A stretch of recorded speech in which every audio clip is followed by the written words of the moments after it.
Finding Dory opens this weekend. Can you believe it's been 13 years since Finding Nemo? That's a lot of water under the sea, and the advanced critical buzz suggests that it was worth the wait. But incredibly, there are sequels that took even longer to get to the screen, but often with diminishing returns. 16 years elapsed between Godfather 2 and Godfather 3.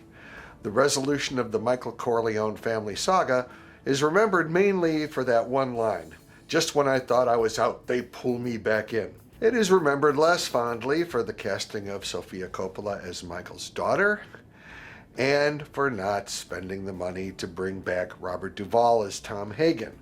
Tanned though he may have been, George Hamilton was a pale substitute as a substitute lawyer.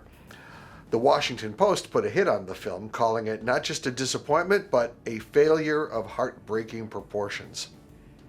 An even bigger disappointment was Indiana Jones and the Kingdom of the Crystal Skull, which came to the screen 16 years after Indiana Jones and the Last Crusade.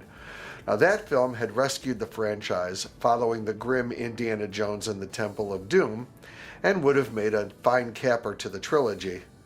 But just when you think you're out, aliens? Some sequels make audiences wait decades to see what classic characters are up to.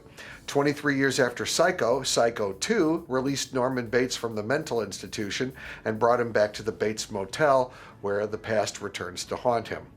Martin Scorsese's The Color of Money picked up the story of Pull Shark Fast Eddie Felson, one of Paul Newman's most iconic characters, introduced in The Hustler a quarter century earlier. But you ain't seen nothing yet. It took Disney 59 years to produce a sequel to Fantasia. This was a far cry from Walt Disney's original vision of releasing the animated anthology on an annual basis with new classical scored segments.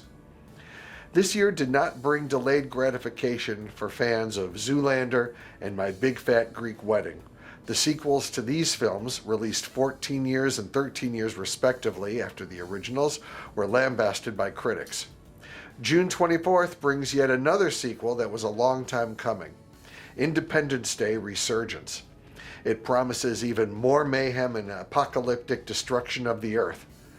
But after all the disaster movies that followed in the original's wake, and without Will Smith, this one sounds like just another day. I'm Donald Liebenson. You only have to wait 1 week for a sequel to this entertainment blog. Check it out on millionairecorner.com. Thanks for watching.